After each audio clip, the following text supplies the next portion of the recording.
예수 그리스도께 접붙임이라는 제목으로 하나님의 말씀을 상고해 보고자 합니다. 먼저 접붙임에 대한 이해를 돕고자 식물의 접붙임에 대해서 알아보고자 합니다. 오늘날 접붙임은 원예 그러니까 과수, 채소, 조경을 포함 화훼 분야에서 활발히 이루어지고 있는데 성경에도 나오지만 전통적으로 접붙임은 과수 분야에서 그 역사가 오래되었습니다.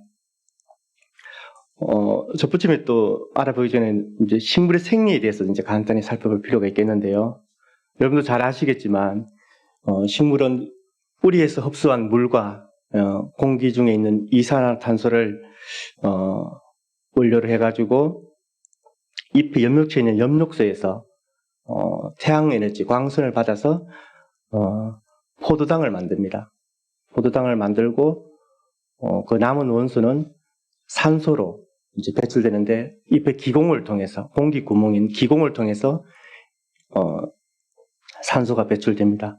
우리는 흔히 이것을 이제 광합성이라고 말씀하시고 다른 말로 탄소 동화 작용이라고도 말합니다.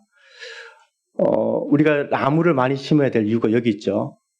이 공기 중에 이산화탄소를 포도당으로 만들고 산소를 배출하니까 우리가 필요한 산소를 배출하니까 나무를 많이 심어야 될 이유가 바로 여기 있습니다.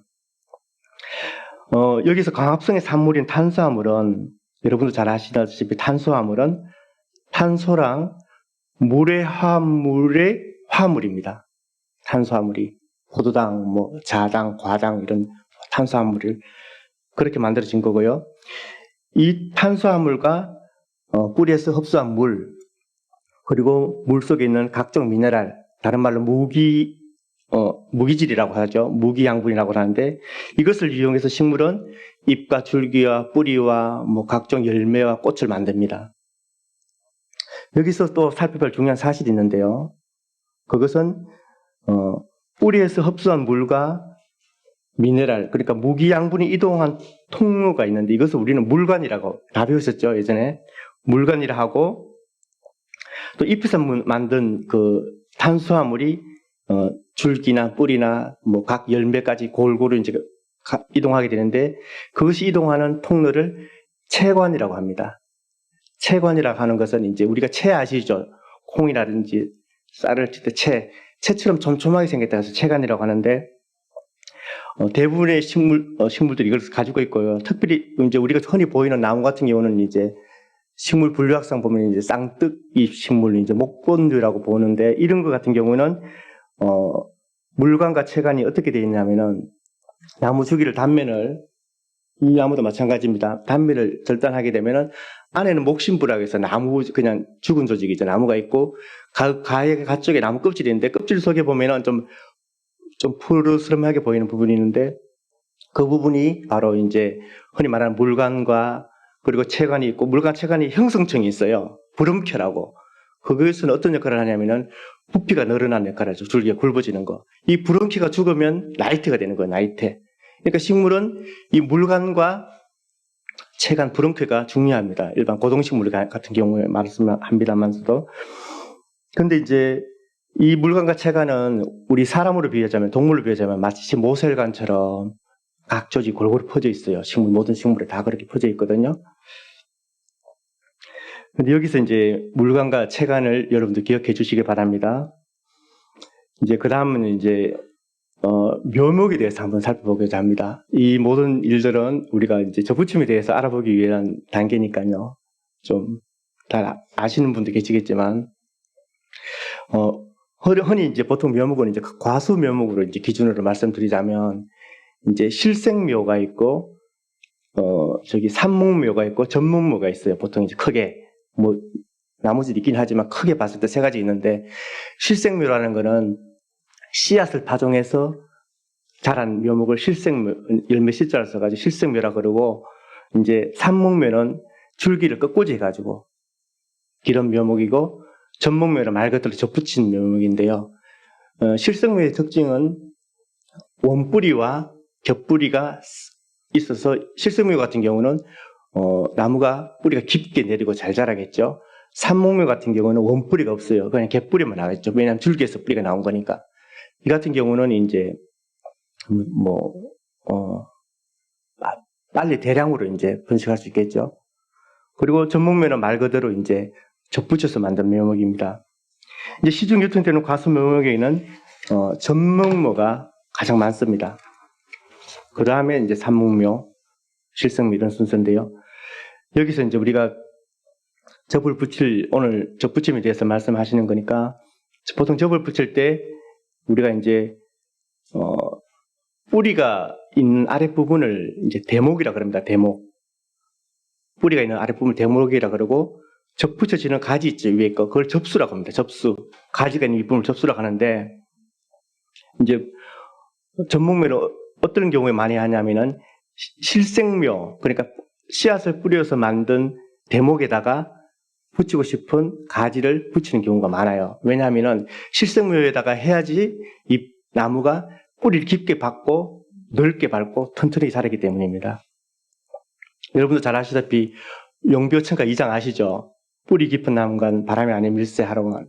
그러니까 뿌리가 깊어야지 바람에도 흔들리지 않고 꽃도 좋고 열매도 많이 열리는 거예요. 이게 이제 보통 전목묘를 하는 이제 이유 중에 하나인데요. 그렇다면 우리가 원예에서 왜 접붙이기를 할까요? 상식적으로 많이 아시겠지만 구체적으로 이제 한번 살펴보고자 합니다. 첫 번째는 토양에 있는 전염병이 굉장히 많거든요. 그러니까 토양이 뿐만이 아니고 그러니까 각종 병균으로부터 보호하기 위해서 전목묘를 많이 써요. 무슨 말씀이냐면은 대목 중에는 어떤 병의 풍토병이라든지 어떤 토양병에 강한 대목이 있어요. 그 대목을 쓰면은 내가 생산하고자 하는 그 가수를 접붙이면은 그 가수는 병들지 않고 잘 자라겠죠, 그죠? 가장 비근한 예로 저희 고향 경북 성주 같은 경우에 참외가 유명하지 않습니까? 참외는 지금 거의 상업용은 거의 저는 100%란 말을 쓰면 안 되지만 99.99% 접목을 하거든요. 왜 그러냐면은 씨앗을 뿌려서 파종하게 되면은 내년에는 하기 힘들어요. 왜냐하면 토양병이 계속 걸리기 때문에. 그래서 참외에다가 호박씨를 접붙여서 수박 같은 경우는 박씨를 접붙여서 하면은 호박과 박 같은 경우는 연작장이라는 게 없어요. 내년에 또 심어도 또 잘 자라거든요. 걸음만 많으면. 그래서 참외 같은 경우는 이제 실험용, 종자 생산용 외에는 대부분 접목하신다고 보면 됩니다. 수박도 마찬가지고요. 그리고 또 다른 이유는 아까 말씀하신 실생묘 기억나시죠? 대목 중에서는 뿌리가 황성하게 자라서 땅 속에 있는 수분과 각종 미네랄을 잘 빨아들이는, 그래서 나무가 잘 자라게 하는 그런 대목이 있어요. 그런 대목, 아까 같은 호박 같은 경우도 마찬가지로 붙이는 것도 그런 이유 때문에 있죠. 그렇게 되면 당연히 잘 자라게 되고 생산수도 많아지겠죠. 수량도 많아지고 그러면 상품성도 뛰어나고 그런 이유로 이제 하게 되고요. 또 다른 이유는 요즘 온난화로 인해서 또는 또 갑자기 온난화를 하지만 또 갑자기 겨울에는 한파도 심하잖아요. 그래서 추위에 강한 대목이 있고요. 더위에 강한 대목이 있어요. 그런 대목을 접붙이게 되면은 기후의 한계를 뛰어넘는 지역에서도 생산할 수 있겠죠. 예를 들면 감나무 같은 경우는 씨앗으로 파종하게 되면 예를 들면 정확한 위치는 모르겠습니다만 예를 들면 충청도까지 만약에 감나무가 된다고 하면은 고염나무에 접붙이게 되면 경기도까지 예를 들어서 감나무가 될 수도 있고 이런 게 있는 거거든요. 이제 더위는 반대겠죠. 그런 이유로 접붙이기를 하고요. 또 가수 분야 같은 경우는 전문용어로 이제 결과 연령을 앞당긴다고 말하는데 무슨 말씀이냐면은 보통 감이나 포도나 무화 같은 경우에는 1년생 가지에서 열매가 달려요. 올해 새싹이 나와서 거기 열매가 달리거든요. 근데 자두나 복숭아나 이런 같은 살구나 이런 같은 경우는 작년에 돋았던 가지에서 올해 열매가 열려요. 그리고 사과나 배 같은 경우는 3년생 가지에서 열매가 열리거든요. 근데 농부 입장에서는 1년이라도 그 기간을 단축하는 게 중요하잖아요. 그래서 어떻게 하냐면은 대목에다가 3년생 가지를 접붙여요. 원래 3월에 접붙여요. 예를 들면 그러면 4월에 싹이 나서 바로 꽃이 필 수 있는 거죠. 3년생 가지를 접붙이면, 아니 2년생 가지 접붙여도 올해 3년 되니까. 그러면 생산성을 보통 이제 씨앗으로 파종하고 한다 그러면 사과나 배 같은 경우는 3년 지나서 4년, 5년째 수확될 것 같으면 당연히는 생산 힘들지만 내년에 수확할 수 있는 거예요. 원래 접붙이게 되면은. 그만큼 이제 수확하는 시기를 앞당길 수 있는 그런 장점이 있어요. 전문묘 같은 경우는.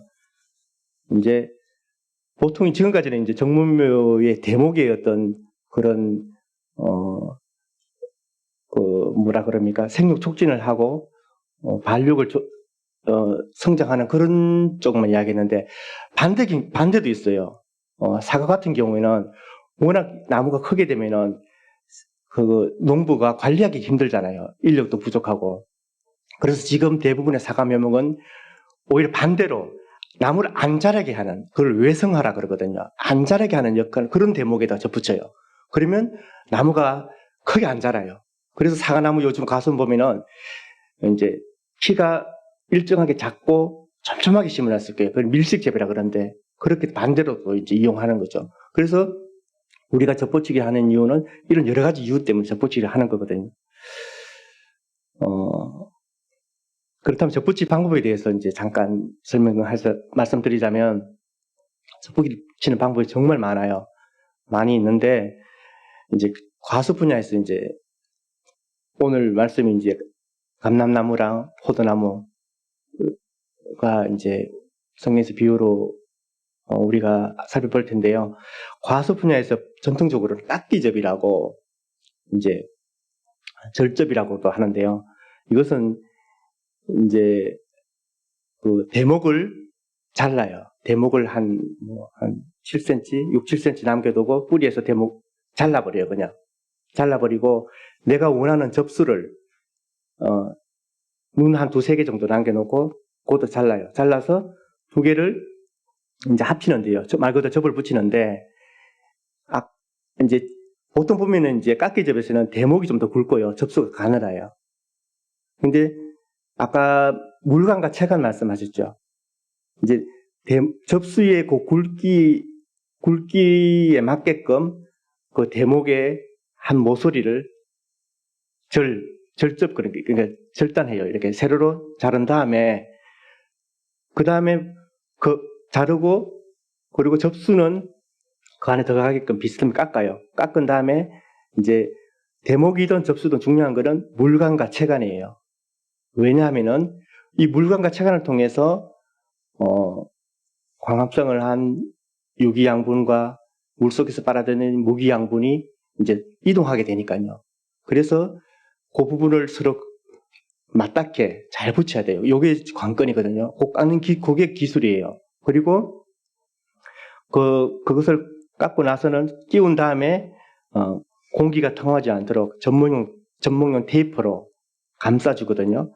싸매주는데 그 싸매주는 이유는 싸매줘야지 당연히 이제 떨어지지 않겠죠. 기계적 지탱을 하기 위한 것도 있지만 접붙인 상황에서는 온도 유지가 중요해요. 온도가 좀 따뜻해야 되겠죠. 비닐로 싸주면 보온 역할도 할 거고 그리고 중요한 거는 병균이 침투가 되지 않아요. 다른 아까 토양병이라든지 여러 가지 병균이 침투할 수 있잖아요. 병균 침투하지 않고 또 아까 채광과 그 물관에서 양분들이 그냥 놔두면 정발해버리잖아요. 말라버리면 말짱 도루묵이겠죠. 물의 정발을 방지하기 위해서 잘 감싸주는데 그렇게 해놓으면은 이제 접붙임이 성공할 확률이 높습니다. 지금까지는 이제 우리가 식물 접붙임에 대한 일반적인 이야기를 간략하게 살펴보았고요. 오늘 본문 말씀 로마서 11장 17절 말씀을 보시면 접붙임이라는 말씀이 있습니다. 그들 중에 접붙임되며 참 감람나무 뿌리의 진액을 함께 받는 자가 되었은즉 우리는 모두 예수님께 접붙여져 있는 사람입니다. 사실 이 사실을 잘 설명한 말씀이 요한복음 15장에 나오는 참포도나무 비유입니다. 다 같이 요한복음 15장 1절에서 5절 같이 교독해 보겠습니다. 한 절씩 교독하겠습니다. 요한복음 15장 1절에서 5절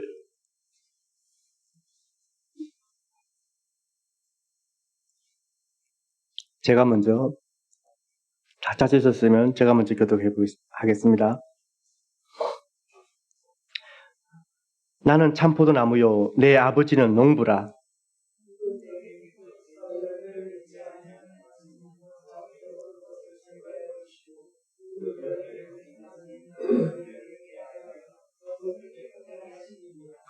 너희는 내가 일러준 대로 이미 깨끗하여졌으니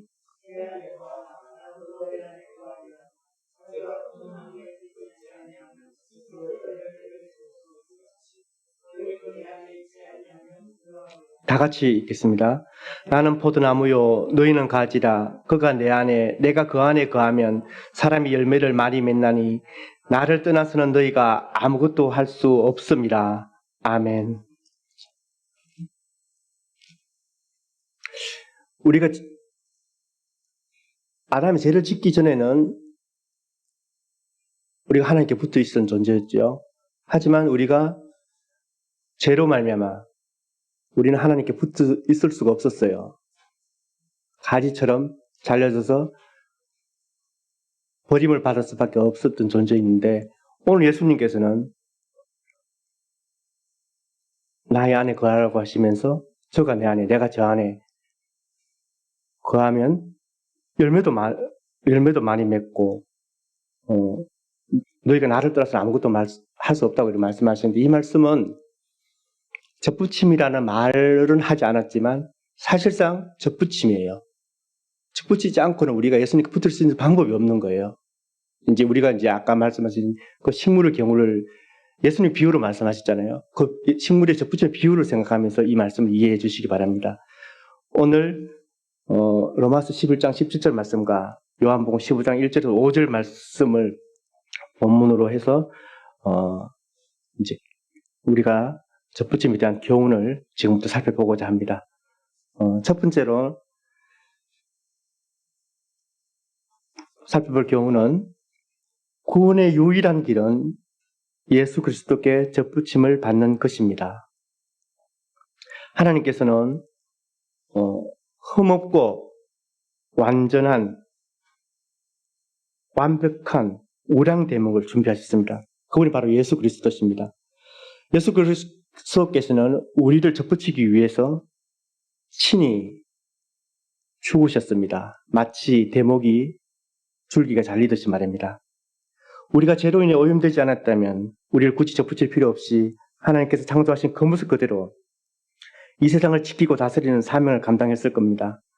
하지만 우리는 죄로 인해 오염되어 온전한 열매를 맺을 수 없는 존재가 되었습니다. 그럼에도 사람을 통해 하나님의 창조 계획을 이루시기 위하여 하나님께서 작정하신 방법은 흠없고 죄 없고 완전하신 예수 그리스도를 제목으로 사용하시고 흠과 죄가 많은 우리를 접수로 사용하여 같이 접을 붙이는 것이었습니다. 어떻게 접붙이시냐면은 예수 그리스도를 나의 주님으로 믿는 그 믿음으로 접붙이십니다. 우리를 예수 그리스도께 접붙이기 위한 하나님의 계획은 참포도나무 줄기를 자르시고 그 위에 우리를 접붙이신 것인데 참포도나무 줄기가 잘리면 죄 없고 흠없는 예수 그리스도께서 우리 죄를 대신하여 십자가에 못 박히고 죽으심입니다. 빌립보서 2장 8절에서는 사람의 모양으로 나타나사 자기를 낮추시고 죽기까지 복종하셨으니 곧 십자가에 죽으심이라 라고 말씀하고 계십니다. 우리는 그리스도 안에서 그의 은혜의 풍성함을 따라 그의 피로 말미암아 속량 곧 죄사함을 받았느니라. 에베소서 1장 7절 말씀입니다. 그 아들 안에서 우리가 속량 곧 죄사함을 얻었도다. 골로새서 1장 14절 말씀입니다.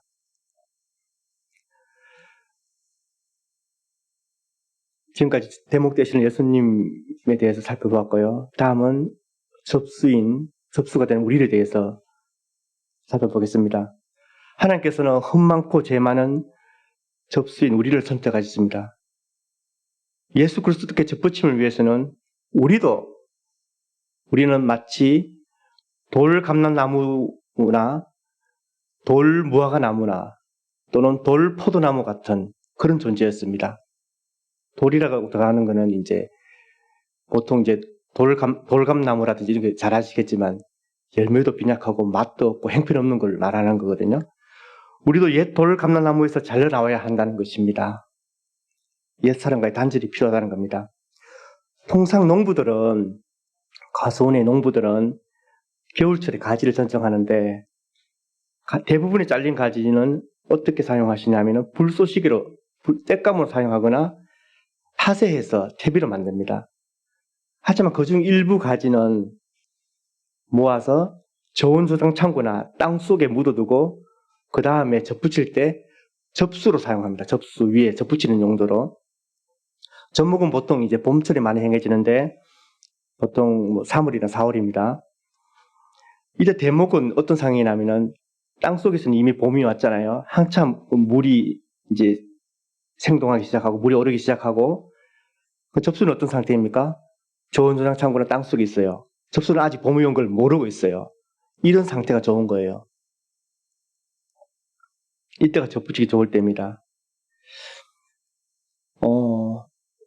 유대인이나 이방인 우리나 예수 그리스도께 접붙임을 받지 않고는 참 감람나무나 참 포도나무 열매들 맺을 자가 하나도 없다는 사실입니다. 왜냐하면 우리는 전적으로 타락한 존재이기 때문입니다. 마치 잘려진 가지처럼 밖에 버려져 말라 불에 타거나 슬피 울며 이를 갈 존재인 것이 우리였습니다. 우리는 정말 아무것도 쓰잘데없는 버려질 운명에 처할 가지였습니다. 로마서 3장 10절에서는 기록된 바 의인은 없나니 하나도 없다고 말씀하고 계십니다. 하나님께서 아브라함을 갈대 우르를 떠나 가나안 땅으로 인도하시고 자기 백성 삼으심도 이방인인 우리보다 먼저 돌감나무였던 그들의 가지를 잘라 참 감람나무에 접붙이심입니다. 아브라함이 우리보다 더 의로웠기 때문에 선택된 건 아닌 것은 여러분도 잘 아시죠? 그런즉 누구든지 그리스도 안에 있으면 새로운 피조물이라 이전 것은 지나갔으니 보라 새 것이 되었도다. 고린도후서 5장 17절 말씀입니다. 진리가 예수 안에 있는 것 같이 너희가 참으로 그에게서 듣고 또한 그 안에서 가르침을 받았을진데 너희는 유혹의 욕심을 따라 썩어져가는 옛사람을 벗어버리고 오직 너희의 심령이 새롭게 되어 하나님을 따라 의와 진리의 거룩함으로 지으심을 받은 새 사람을 입으라. 에베소서 4장 21절에서 24절 말씀입니다. 이렇듯 접수인 우리가 해야 될 일은 옛사람을 벗어버리고 예수 그리스도를 나의 주님으로 믿는 그 믿음으로 말미암아 우리는 예수 그리스도께 접붙여진다는 사실을 명심하시기 바랍니다. 우리는 예수 그리스도께 접붙여 있음으로 말미암아 그가 주시는 떡과 포도주를 매일 먹을 수 있게 되었습니다. 마치 참포도나무에 접붙여진 가지가 물광과 채간을 통해 물과 무기양분과 탄수화물이 유기양분을 공급받아 살아가듯이 말입니다. 이렇듯 우리가 하나님과 화해하고 다시 하나님과 교제하며 그분이 대체 우리에게 주신 사명, 즉 창조 경륜을 이루기 위한 구원의 유일한 방법은 우리가 예수 그리스도께 접붙임을 받는 길 외에는 없습니다.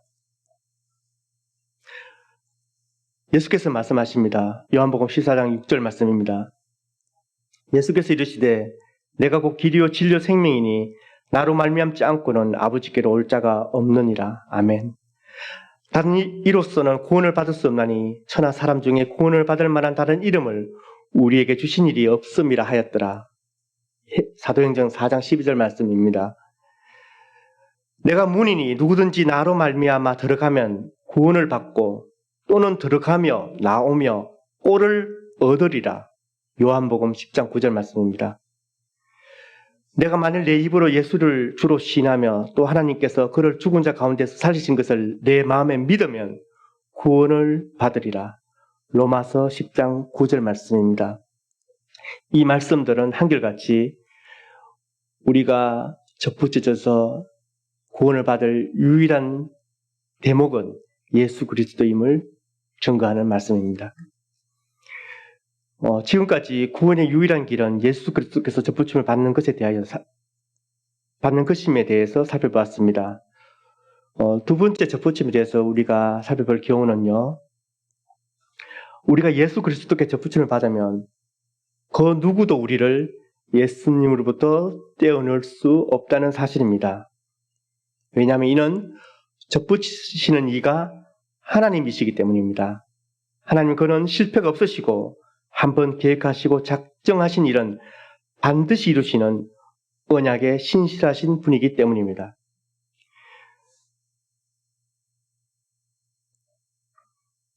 그들도 믿지 않은데 머무르지 아니하면 접붙임을 받으리니 이는 그들을 접붙이실 능력이 하나님께 있습니다. 로마서 11장 23절 말씀입니다. 나는 참포도나무요 내 아버지는 농부라. 물은 내게 붙어있어 열매를 맺지 아니하는 가지는 아버지께서 그것을 제게 버리시고 무릇 열매를 맺는 가지는 더 열매를 맺게 하려 하여 그것을 깨끗하게 하시느니라. 높음이나 깊음이나 다른 어떤 피조물이라도 우리를 우리 주 예수 그리스도 안에 있는 하나님의 사랑에서 끊을 수 없느니라. 로마서 8장 39절 말씀입니다. 위 말씀들은 우리를 예수 그리스도께 접붙이시는 이는 농부 대신 하나님 아버지이심을 말씀하고 계십니다. 또한 우리가 예수 그리스도께 접붙이심을 받으면 그 누구도 우리를 그와 떼어낼 수 없는 것은 그리스도의 영이신 보혜사 성령님께서 우리와 함께 하시기 때문입니다. 농부 대신 하나님께서 대목 대신 예수 그리스도께 버려져 죽은 가지 같은 우리를 주워다가 접붙여서 보혜사 성령을 보내사 우리로 새 생명을 얻게 하셨습니다. 고린도전서 12장 3절 말씀입니다. 그러므로 내가 너희에게 알리노니 하나님의 영으로 말하는 자는 누구든지 예수를 저주할 자라 하지 아니하고 또 성령으로 아니하고는 누구든지 예수를 주시라 할 수 없느니라. 아멘. 우리가 유대인이나 헬라인이나 종이나 자유인이나 다 한 성령으로 세례를 받아 한 몸이 되었고 또 다 한 성령을 마시게 하셨느니라. 고린도전서 12장 13절 말씀입니다. 그러므로 성령 안에서 하나님이 거하실 처소가 되기 위하여 그리스도 예수 안에서 함께 지어져 가느니라. 에베소서 2장 22절 말씀입니다. 접붙여진 나무가 잘 붙여진 물관과 채관을 통해 물과 각종 영양을 공급받아 살아가듯이 예수 그리스도께 접붙여진 우리도 아버지와 아들로부터 나온 보혜사 성령님을 통해 영의 양식을 공급받고 하나님과 교통하며 살아가는 것입니다. 세 번째 우리가 살펴볼 교훈은 우리가 예수 그리스도 안에 있을 때 영적인 열매를 맺을 수 있다는 사실입니다. 우리가 예수 그리스도 안에 있을 때 영적인 열매를 맺을 수 있습니다. 이 말씀은 신동치 목사님께서 요한계시록 22장 1절 5절 강의하실 때 하신 말씀입니다.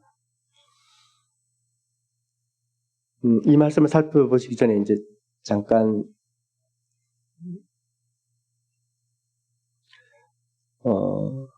혹시 전북 고창의 희성농장이라고 들어보셨나요?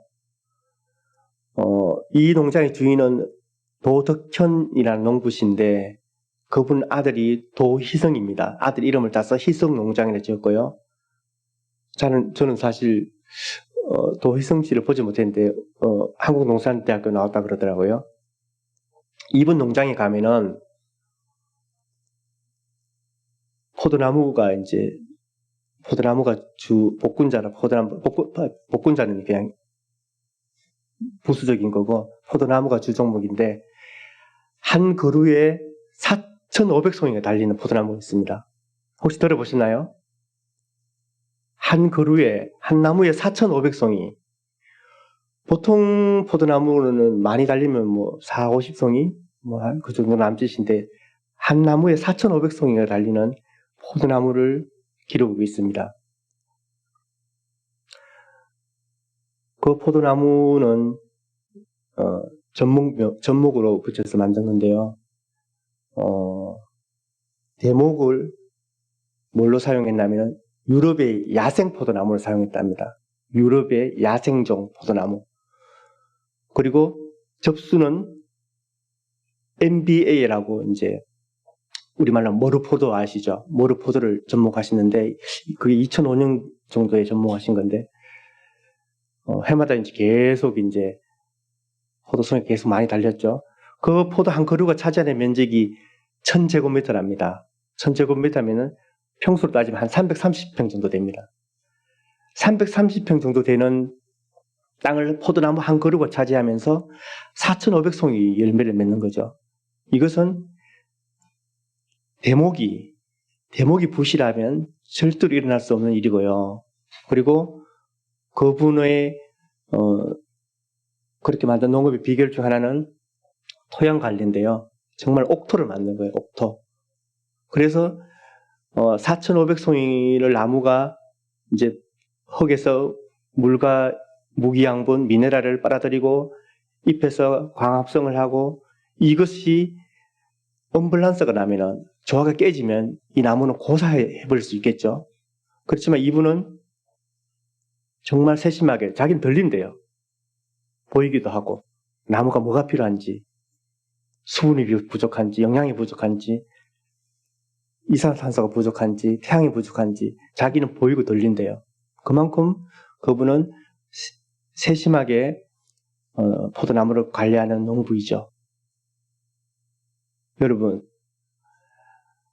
우리 인간도 이런데 하나님은 오죽하시겠습니까? 우리를 예수 그리스도께 접붙이시고 우리를 그 생기를 불어넣으시고 살게 하시고 다시 하나님을 만나게 해주신 그 삼위 하나님은 오죽하시겠습니까? 예수 그리스도께 접붙인 자는 스스로 생존을 위해 발버둥 치지 않아도 됩니다. 그는 더 이상 참포도나무와 참감람나무의 진역을 거부할 수 없는 존재가 되었습니다. 우리는 구원의 열매들을 맺을 수밖에 없는 거듭난 새 사람이 된 것입니다.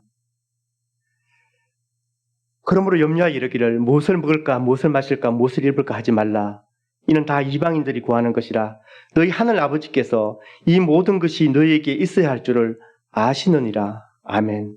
마태복음 6장 31절에서 32절 말씀입니다. 연이어 말씀하시기를 그런즉 너희는 먼저 그의 나라와 그의 의를 구하라. 그리하면 이 모든 것을 너희에게 더하시리라. 아멘. 예수님께 접붙이신 자는 즉 거듭난 자는 반드시 표시가 납니다. 표가 납니다. 전목나무도 전목 부위는 표가 납니다. 마찬가지로 우리도 예수 그리스도를 믿는 자의 삶은 말이나 행동이나 표정을 통해서 반드시 그리스도의 영광을 드러내게 됩니다. 이러므로 그들의 열매로 그들을 알리라 라고 마태복음 7장 20절에서는 말씀하고 계십니다. 아까 대목과 이제 접붙일 때 이제 대목과 접수가 굵기가 비슷한 걸 하는 경우 같은 경우는 이제 할접이라 그러고요. 그렇게 하기도 하지만 보통은 대목이 좀 더 굵어요. 접수가 가늘고. 하지만 이게 잘하면 처음에는 대목이 굵었지만 나중에는 접수가 대목과 거의 같아지거든요. 나중에 이렇게 굵어지면 거의 같이 굵게 돼요. 단 접붙인 부위만 이제 표시가 나거든요. 이제 육안을 봐도 표시가 나는데 통상 접수는 대목과 비슷한 굵기로 자라납니다. 예수님께 접붙임 받은 우리는 잘 자랄 수밖에 없습니다.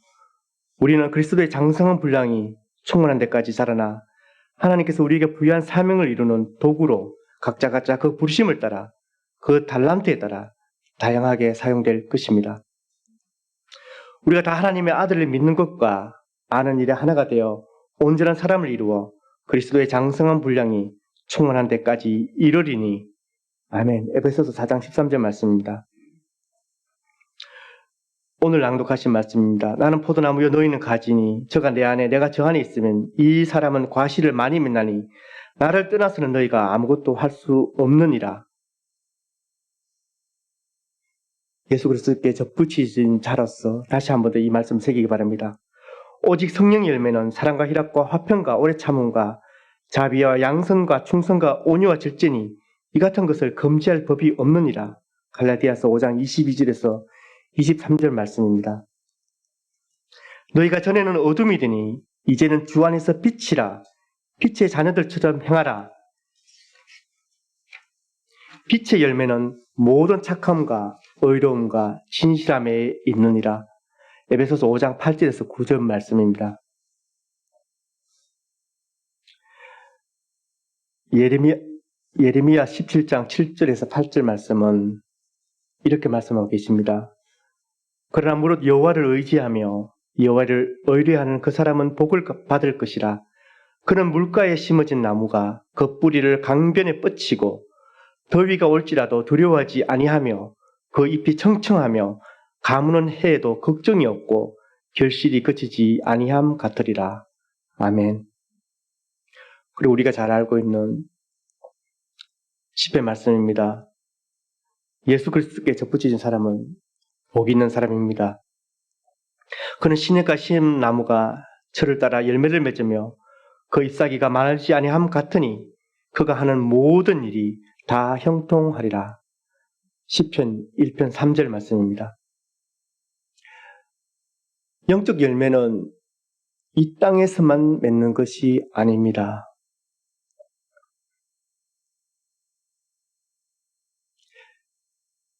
계시록 22장 1절에서 2절 말씀입니다. 또 그가 수정 같은 맑은 생명수의 강을 내게 보이니 하나님과 및 그 어린 양의 보좌로부터 나와서 길 가운데 흐르더라. 강 좌우에 생명나무가 있어 12가지 열매를 맺되 달마다 그 열매를 맺고 그 나무 잎사귀들은 망꿀 치료하기 위하여 있더라. 아멘. 우리 신동식 담임 목사님께서는 위 요한계시록 본문을 강의하실 때 이렇게 말씀하셨습니다.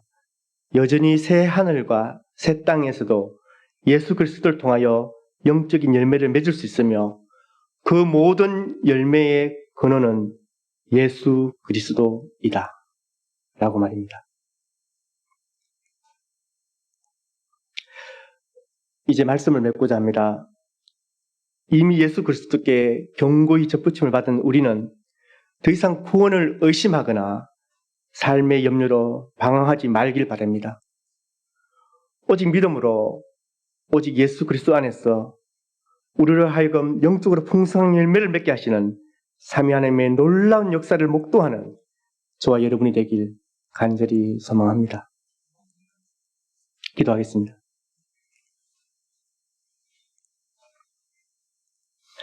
하나님 아버지 감사합니다. 오늘은 접붙임에 대해서 말씀을 상고해 보았습니다. 죄로 인해 죽을 수밖에 없는, 잘려서 부러져서 불에 타고 슬피 울며 이를 갈 수밖에 없는 가지였던 우리를 예수 그리스도께 접붙여 주신 하나님 은혜에 정말 감사합니다. 아버지 하나님, 정말 우리는 그 어떠한 세력도 우리를 예수 그리스도에 붙어 있는 그 하나님의 사랑으로부터 분리할 수 없다는 것을 우리는 믿음으로 고백합니다. 그리고 우리는 예수 안에 있으면 정말 영적으로 풍성한 열매를 맺고 하나님의 그 사명, 그 창조 경륜을 이루는데 귀씀 받는 도구가 될 것을 우리가 오늘 배우게 되었습니다. 하나님 아버지, 우리와 함께하여 주시고 우리와 영원히 새하늘과 새 땅에서까지 함께하여 주셔서 하나님의 영광을 이루는 귀한 믿음의 성도들 될 수 있도록 축복하여 주옵소서. 감사드리고 이 모든 말씀 우리 주 예수 그리스도의 이름으로 기도드리옵나이다. 아멘.